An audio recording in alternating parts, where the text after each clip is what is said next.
सोचिए एक ऐसी बस्ती जहां रात को लोग सोते ही नहीं। अस्सलाम वालेकुम नाज़रीन कराम, आप देख रहे हैं नॉलेज ज़ोन उर्दू।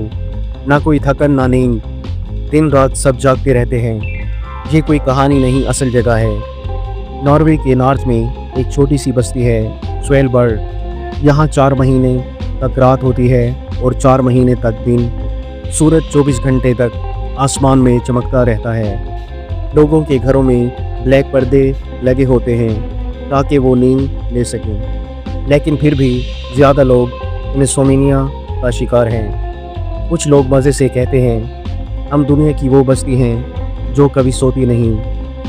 और जब सर्दियों का मौसम आता है तो यहाँ बस्ती 4 महीने तक अंधेरे में डूब जाती है, यानी कभी सिर्फ दिन कभी सिर्फ रात। एक अजीब सा जादू।